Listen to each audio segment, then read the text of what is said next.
Hey, it's Eric G. Around the House is sponsored by Baldwin Hardware. For 75 years, Baldwin Hardware has been known for its first-class quality and craftsmanship in door and cabinetry hardware. As an alumnus of the Baldwin Hardware Design Council, I can say I have seen the details and quality from design to the finished product. If you're looking for a new style and old-world craftsmanship, I can tell you there is only one Baldwin Hardware. Check out what would look great in your home at baldwinhardware.com. Hey everybody, welcome to Around the House with Eric G. This is where we talk home improvement each and every Saturday. I want you to join us in the conversation today because we've got a lot going on, and I know you've got a lot going on as well. So, numbers in the studio here, 503-417-9595. Numbers here, 503-417-9595. Thank you to all of our new viewers on Around the House with Eric G on Facebook. We added a ton of people this week. We are now the number one home improvement show that's out of the Northwest here on Facebook, which I love because we're just continuing to add content. And all of you out there that are now joining us on the show, even online, thanks for listening. Thanks for tuning in. We've got a fun stuff going on today. First thing I wanted to talk about today is we're going to dive into washer and dryer maintenance for a minute because it's such a huge problem up there. But I want you to stay tuned because we're also going to talk about, you know, it's rodent season out there. Rodents are trying to get inside your house. And if you find them, I want to talk about how to clean it up. And then second of all, we're going to talk about in the second hour, if you've got little ones on the way. Well, if you've got little ones on the way, there's a lot you have to do to get the house ready. So we're going to talk about that as well. And maybe you don't have little ones on the way. Maybe your kids have little ones on the way. And as grandparents, they're going to be coming over to your place too. So we're going to talk about that as well. All right. Numbers one more time, 503-417-9595. All right. Well, I wanted to talk about washers and dryers because it is one of those things that is forgotten about. It's not maintained. People go, maintain? What are you talking about? I put my clothes in it. It cleans them. I leave the door open if I have a front load washer and everything's good. I can tell you from personal experience the problems you can have with a washing machine. And we'll start with this first. It was probably a couple years ago when I was living down in Lake Oswego. I had a problem with my washing machine. It wasn't working well. I was going to replace it. I looked back behind it and realized that I was literally moments away from the hot water line bursting. That hose that goes back there, and this was a rubber hose, and I had checked it months before. I had looked back there, and that hose had little boils coming out the size of it that were not as big as my fist, but halfway there, and it was ready to go. There was three of them. If you look deep on the Facebook page on Around the House, Eric G, you'll probably find the picture. It's up there. And it was like my eye-opening moment of, wow, I was just about ready to have to replace a ton of hardwood floors in my house because that washer and dryer, I got tile in there. But I tell you what, in that house, it was hardwood for the rest of the house, and that was going to be a huge problem. When was the last time you looked at that hose, both of them, behind your washer? Because I tell you what, that's a big problem. Now, next question. If you've got a front load, you know, I love the front load washing machines. It has saved me on water and clothes, and that's why I love the front load machines. But the things with the front load machines is they tend to grab all the little things in your pockets. And if you're a home improvement guy like I am, that means there's probably some screws and some clips and some things like that that maybe didn't get out of those pockets like they should have before they went in there. And they end up in a filter. Filter? There's a filter? Yeah, there's a filter on almost every front load washing machine, and it loves to catch everything from hair clips to anything else. Keeps you from going into the pump. Because what happens is in the top load, don't have to worry about it. The tub ends up its own drain. So most of the time, that'll keep it from going that way. Well, on a front load one, a little bit different story. I have to change mine. I clean mine out once a year or less. As soon as you realize on a front load washing machine that thing is, wow, those towels aren't getting dry like they should be. Wow. Wonder what's going on. Check the filter. Because that thing will get jammed up. And I did a More Good Day Oregon segment, so I'll post that up on Around the House with Eric G on Facebook. But I tell you what, it changes how efficient that unit is. So make sure you do that. That's a big one. And then what I do too is, since I have a front load machine, I also run through, a lot of different companies make these things. Tide makes them. There's a bunch of different brands out there. I don't care which one you use. They make cleaners for your front load machine. You just put it in and run it through without any clothes in it. And you just run it through it, and it'll clean up the inside of the drum so you don't get that musty smell anymore. So if you're getting the musty smell, keep the door ajar. Now, some of the newer machines have their own self-cleaning cycle. That'll get it too, but you can run these little pods through there, and it'll clean the whole machine out, and then you're good to go. I'm sure there's a dozen home remedies to make your own stuff for that, and that's awesome. I just like getting off the shelf and throwing it in. I don't have time to go home and concoct something. If I'm concocting something, I'm making a cocktail. So let's just get down to that. So here's the thing. So maintenance is big on that. Make sure that you've got that. And while you're at it, make sure it's level. Half the time when you hear that thing making a racket in there because maybe you got towels or a blanket or something in there, make sure that thing's level. And I mean, like, grab it, rock it, make sure it doesn't move. You'll cut most of the noise out of that thing. And the thing is, if it's on vinyl or any other softer floor in there, and if the pads are getting a little worn on the bottom of that thing, it'll dig a hole right in your floor. So make sure that you've got that thing leveled up. It'll be easier on the house too. 503-417-9595. That's 503-417-9595. Also, I want you to join us too here on Around the House Nation. That is our chat group where everybody gets to put in a whole bunch of little cool things on there. And you can put up projects, you can get kind of group discussions going on, and there's always some great stuff going on over there. So take a look at that. So with washing machines, you just got to make sure that they're working properly like that. And water is the enemy of your house. That is going to tear stuff up. So by checking those hoses, I don't use the rubber hoses. I use the higher end braided hoses on the outside, and the braided ones aren't foolproof either. But if you put those on, you're going to be a little bit better off. And you know something? When I go on a trip, if I'm gone for a week, I reach back and shut that thing off. Why not? Why not shut that off and reduce that risk? It's not a bad thing to do when you're gone for a week, especially in the wintertime. I just like to get it shut off, and then there's no sweat with that kind of thing. Now, dryers. This is where you get into fire hazard. Now, you got to be careful with this. Now, when you're talking dryers, there's a lot of maintenance with dryers that people ignore. Sometimes it just goes right back out, and it just goes right out the wall, right to the outside. It's easy. But if you've got that white vinyl dryer duct under your house, inside your house, that's a good project this weekend. I'd go replace it. That stuff is a definite fire hazard. Most building code won't let you use it. That stuff, if you get any kind of a spark with any kind of a lint, that vinyl loves to burn. Guess what? If it loves to burn, that's the last thing you want next to a heat source. So don't use it. If you got it, get rid of it, change it out. And when you do that, go through and make sure that you've cleaned out. You should be cleaning that stuff out, especially if it goes under your house.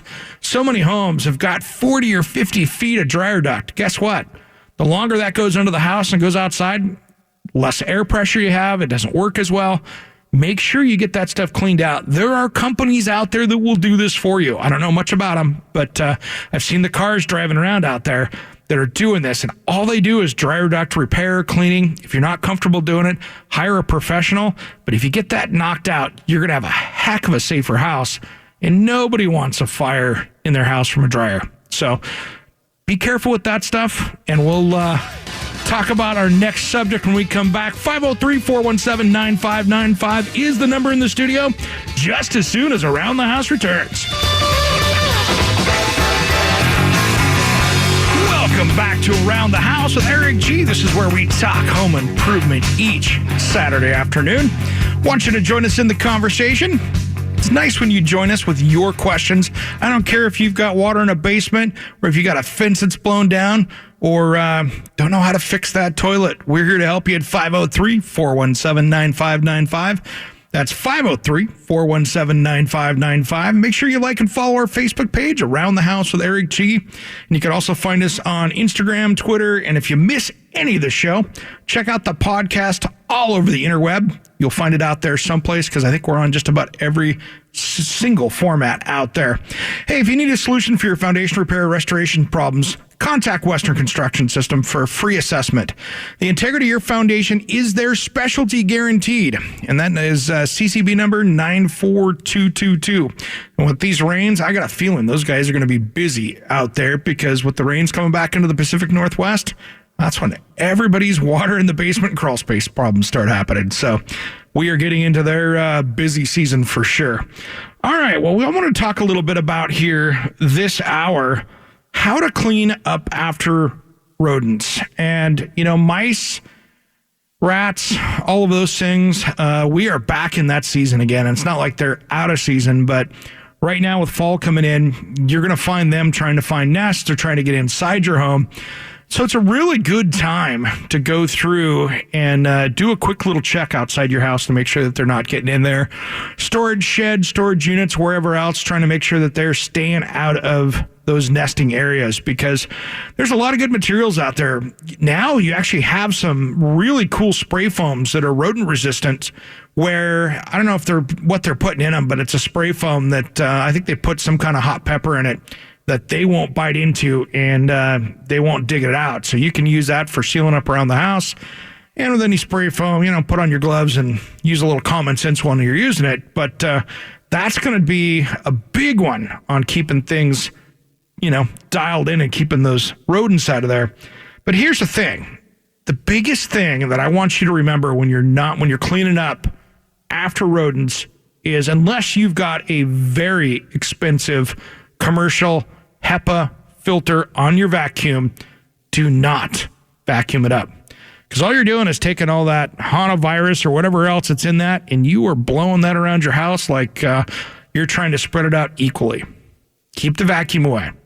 The rest of this stuff, when you're cleaning it up, is kind of common sense, to be honest. When you dive into this, put the vacuum away, and then don't make any dust, really. If you need to, get in there with some bleach and water and actually just get it matted down, because if you got it matted down in there, with that moisture, you're going to have less dust. So first off, put on the rubber, latex gloves, whatever you're doing. And what I would do is go in there and spray the urine and droppings with a disinfectant or a mixture of bleach and water. Let it soak for 5 minutes. Just let it do its thing and knock it down. And when you're using a commercial disinfectant, follow the instructions. This is a big deal. Follow the instructions. One, you're not going to hurt the surface that you're using.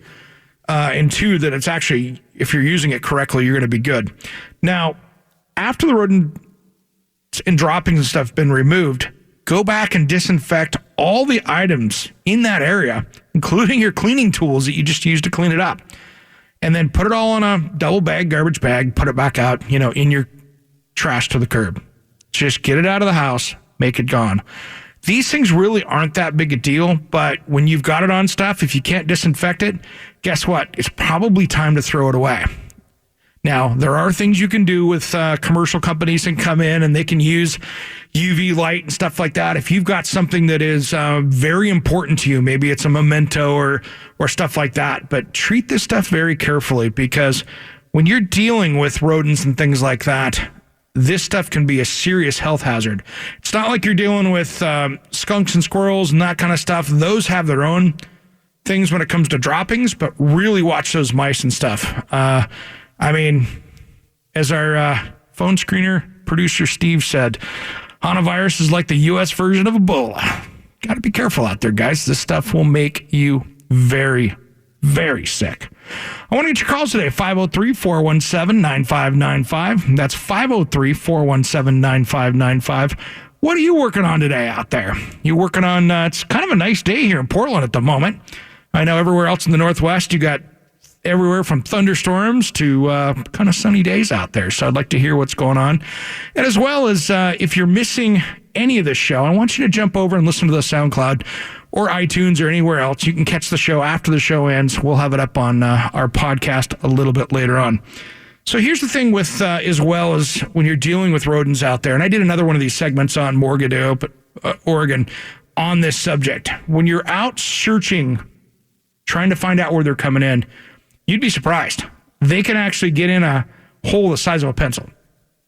Pretty small, because they can collapse their ribs down and they can get in some very tiny areas. So with that, what happens is that they get in your house and they start to, right now especially, this is kind of the time of year that I spend some time making sure that, one, my house is sealed up, and two, that I don't have any food around there. Now, if you are out there, and I love people that feed birds, don't get me wrong, if you're feeding chickens and things like that, I tell you what, you can get all the neighborhood rats and rodents hiding into your neighborhood. I had when I lived in Seattle, I had a neighbor that was feeding chickens and then all the birds, and they didn't have a bird feeder. They just put the stuff right on their back concrete patio. Oh man, they were the piper of the rodents out there, because that you could get out there at night and you could see them scurrying around their backyard. And got to be a little bit careful with that. Now, there are certain seeds and things you can use out there that are less rodent friendly, that the birds will still eat, or you can just really keep things clean with your bird feeders out there and get up and clean up after them. But be a good steward to your neighbors as well as the birds out there. And if you can keep those things under control a little bit better, you're going to keep those rodents out of the neighborhood. And those things can be bad. When I was up in Tacoma, when I worked up there, we had a cabin shop that I worked in that I was a manager of. And we had these wharf rats that were the size of cats. I tell you what, if you fell asleep in that place and they wanted to take you, you could get a dozen of them. They'd carry you out of the building out there. They were so big. And they would just kind of lunk around like little lazy dogs. But those things were just huge. Now, you're not going to get those things going in a pencil hole, but I tell you what, anything you can do by watching your trash, by watching your pet food outside, if you're feeding your dogs outside, any of those outdoor things like that are really going to invite them into your neighborhood. And the farther out in the country you get, you've got plenty of things out there as well. And it's time of year to watch out for skunks, because I've run into that as well. I'm up in the Bethany area here in Portland, and my neighbor a couple weeks ago, 5 o'clock in the morning, you could hear them making some serious noise out there. The dog was yelping and got skunked, and my dogs got skunked a couple years ago. So you got to watch out for those things. And again, comes down to food and everything else out there. So a little bit goes a long way on prevention, and you're going to have a healthier home. And I want to talk about that here after the break when we come back. A little bit of things to keep that home a little more healthy that kind of ties into this, coming into the cleaning up after rodents. All right, 503-417-9595. We'll get your calls just as soon as Around the House returns.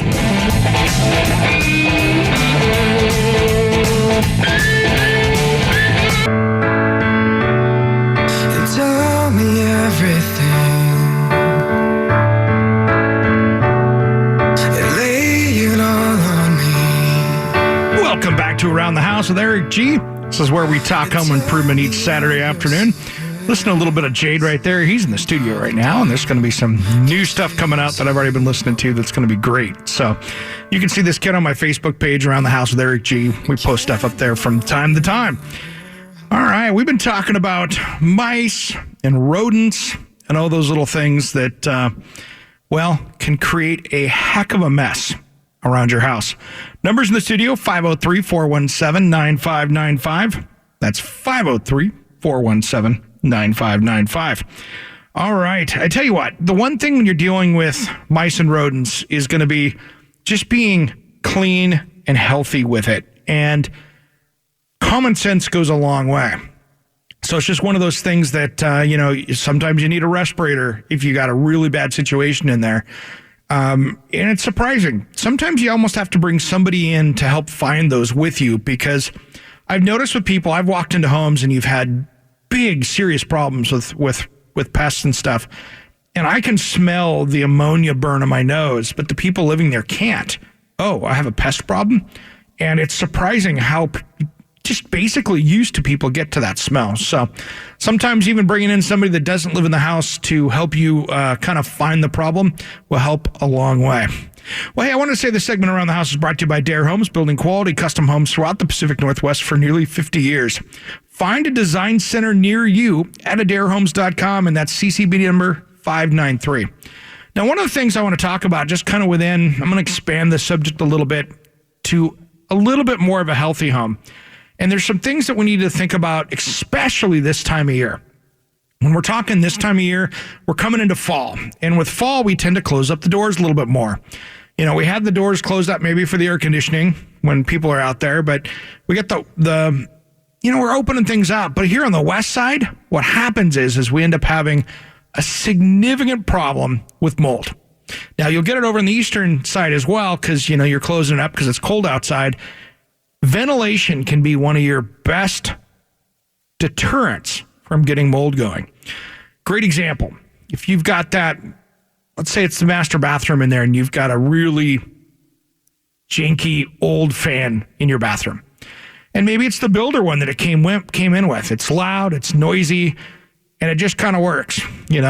What do people do? You walk in there, you turn the light on, turn the fan on, take your shower, bath, walk out, turn the light off. Well, if that thing's not running for at least 20 minutes, it's not doing its job correctly. This is where I get on my soapbox a little bit. I would change that fan out and put in a Panasonic, and Panasonic doesn't pay me a dime to talk about this. That's the brand that I use. I've used them for 15 years probably on projects, and I've never had a complaint about them. Those fans are quiet. They move a ton of air. They're really efficient in how they work. But moving that that moist air outside is going to help you.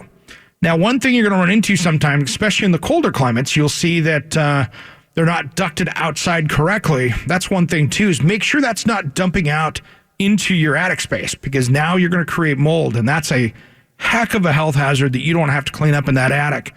I've seen mold situations up in attics so badly before from vents not venting correctly that they've had to pull the roof off and resheathe things because they couldn't get it clean enough up there. That's a spendy deal to have to tackle, and you don't want to have to do that. So if you get that going outside and you've got that duct fairly well insulated, because you'll see this sometimes, especially if you've got a small bathroom with lots of moisture and you turn that fan on and it's venting out, you will sometimes see water come back in through that vent duct. So what happens is you'll be fan, why is there water dripping out of my fan? Well, what happens is you've got warm, moist air hitting a very cold metal duct, condensing, and then it runs down inside and drips on your floor. So another one of those things that a good fan, properly vented to the outside, will save you a ton in that bathroom. Now, they do make some great, if you've got a mold or mildew issue with the little black spots, or even, you get that kind of copper-colored mildew on the inside of the shower. That's the beginning of mold right there. That's where that's starting out. So when you've got that, get that stuff cleaned up. But if you've got good paint on the walls, and then if you do start to get areas that are low airflow in there, you can get some really good mold cleaners that will actually kill the mold and mildew without having to go through the bleach and water. Because so many people go after mold with bleach and water. Well, guess what? What's mold need? Moisture. You're feeding it while trying to kill it. So I don't recommend using bleach water for that, because that water is just going to feed it. If you missed it, now you just fed it. So now you've got a problem again. So use some of the good commercial cleaners out there. You can get them at the home centers. Most places have them, and it works pretty well. And they also make preventative ones you can spray on that'll keep it from growing as well. So that's another place to really keep yourself healthy with that. 503-417-9595. That's 503-417-9595. So keeping that humidity down in those spaces is good. One of the things I like for a healthy home as well, when we're diving into this subject, I like to have that vent hood in your kitchen working properly. And it needs to always vent outside of the home. Up until 20 years ago, certain areas, including Oregon, you could vent that back into the house. And it just blows my mind away that you could have a gas stove burning gas in the house with an oven, and it could recirculate, put it through a little charcoal filter to get some of the junk out of the air, and kick it right back in your face. It's crazy. And I can't tell you how many homes that are out there that have this. And that's just not a healthy situation inside your home. It gets even more unhealthy as the homes get tighter, because you want to make your house efficient. So you change out the windows, you put in new insulation, new siding. All of a sudden, you've got this super tight home that you're contaminating yourself. So think about those things, as well as think about after you deal with airflow like that. One, make sure you've got a really good filter. When was the last time you changed your air filter, especially with the smoke? We've talked about it multiple times, and we'll talk about it next week when we dive into our fall home maintenance checklist. But if you haven't changed that filter out there, That is a huge one right now because I've seen pictures of people with filters that had smoke in their area, and they had a pretty, I'd say, a non-tight house. I mean, it was an older home, and it was sucking air in from outside. Guess what? Those filters were black. Looked like Hershey chocolate was on the inside of those things. And the filters had only been in there for like a little over a couple weeks. So if you're not changing those filters regularly, now's the time to do it. And then seriously, now is the time to do it because you're going to run into a ton of problems. Same kind of thing. What did I do last week? I had a couple weeks ago, actually, and you saw my Mortgage Day Oregon segment. I had them out servicing we did a great story about servicing my heater, and that was one of the things we talked about. I thought mine was in pretty decent shape. It needed a little bit of work, which was always good because it was going to leave me hanging here this winter. So, but when you're dealing with healthy homes, that's one of the things that, especially if you've got mice and rodents, make sure that those ducts are cleaned out. And I'm not a big call out all the duct cleaning people all the time to do it, but when you've got rodents and things like that inside your house, it's a good thing to get dialed in is to get those ducts cleaned up because if they're living in there, that's blowing that material all around your home. All right, when we come back, we'll take all your calls at 503-417-9595. That's 503-417-9595 just as soon as Around the House returns.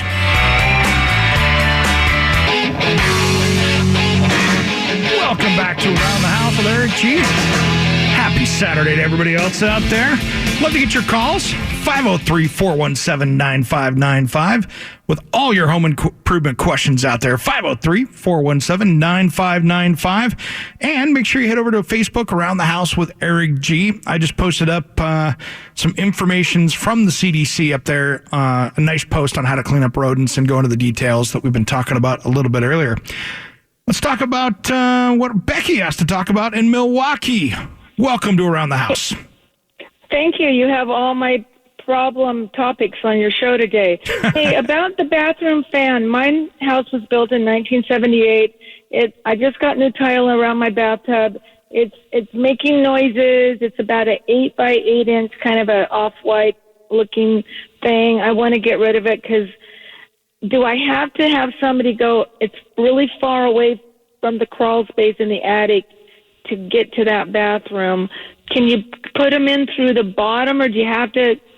Sounds like a big job to try to replace it. It's not too bad. Sometimes, and I say sometimes, depending on how it was installed, sometimes you can get in there from bottom side and do it.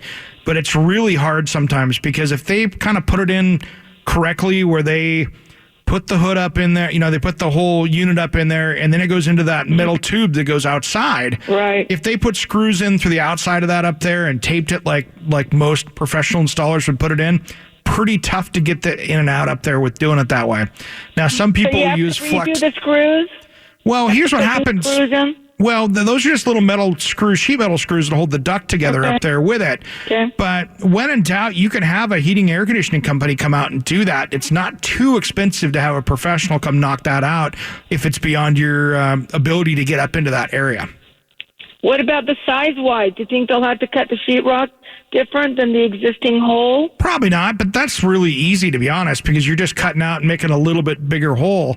But Unless most of those fans are pretty standard size. So if you've got an 8 by 8, you could get a Panasonic up in there, no problem, and make that work. So I don't think you're going to have a problem size-wise, but just getting it up there and getting it hooked up correctly from the bottom side can be tough sometimes. I've done it myself and done it one time that way, and it worked out, but there's many times it's pretty tough to do it. And being in 78, if it was put in when the house was built, it's just hard to say if they even put it in right. I've seen houses in 78 where probably not. Yeah, I mean, that's just kind of how it goes back then. Sometimes the building inspector wasn't checking those things out very well, and they got away with venting it in the wrong spot. But when in doubt, bring a professional in, and they can do it for you if you don't want to take it on as a DIY project. How much money do you think they'd charge? I have no idea what they would for that, but I would give somebody like, even Pyramid Heating and Cooling could do something like that. Okay. Give them a call. They're one of our sponsors of the show here. They're great people, but having a vent fan put in like that is really going to help you out in that house, especially with an old 78. When they start getting noisy, then those motors start going, and it is. Yep, that start to give you some problems. Okay, thank you. All right, Becky, thanks for calling in. Thanks for listening to Around the House. That's a great one right there. And, Yeah, they're not that big a deal. You could go through and theoretically replace the motor on those, but I'll be honest, I don't like doing that on those because you still have a unit that doesn't move a lot of air. And yeah, I mean, you could go get the new motor, especially if it was a new tone or one of those. You can put those in, but I like putting in the more efficient ones, and that way you can move more air and get that going. Now, one thing I want to talk about before we hit the top of the hour, anytime you're moving air, you have to think about replacing that air. And I mean that what happens is, let's say you're putting in a brand new kitchen and you have a really tight, newer house or even one that's just been well maintained. If you put in a big, huge Wolf, vent hood for that big Wolf range and it's 1200 CFM, you got to be careful. If you're pulling out 1200 CFM, you got to put that air back in your house. So that's when you need makeup air. So that's when your furnace, when you turn that fan on, it will kick on your furnace and bring air from the outside that'll be conditioned air to replace that. And that's a danger if you've got gas appliances. So let's say you've got your water heater cranking away, it's a gas water heater, and it's pumping that waste carbon monoxide outside your house. Well, if you're not replacing that air and creating a vacuum inside your house, then what happens is you're sucking that carbon monoxide back in your house, and now you've got a serious health problem. So something to keep in mind anytime that you're doing air things like that. If you've got any kind of a fan, so your dryer, if your dryer's running, that's it. So you've got to put all these things in that, that's pumping all that air outside. It's taking it from someplace. So that's a place that you need to do that. So let me try running out here real quick to Julie in Portland. Welcome to Around the House. Hello there. We had a couple questions. We're getting ready to do our floors in our house, and we're trying to figure out if we want to do the pre-finished engineered hardwood or regular hardwood in like kitchen, living room, upstairs, hallways, minus bathroom area, and what your thoughts on that were. I like the pre-finished hardwoods. They've got really good finishes on them. We're not going to have a ton of time for your call, so I really want to pound through this real quick and help you out. The nice thing with those is you get a really hard surface on them, but when you run into some of the stranger beveled edges and hand scrape products, they're really hard to refinish down the road. So with that, I would pick something that has a flatter surface, unless you're getting into the brush surfaces and stuff. And those are great for that, but just realize that you're going to have a hard time refinishing them down the road when you have to do that. Okay. And then the other question we had is our upstairs gets extremely hot. We have air conditioning and all that, but the bedrooms, the air conditioning. Hey, Julie, let me stick you on hold you through the break, and we'll hit you right after we get back. Sound good? Perfect. All right, just as soon as Around the House returns.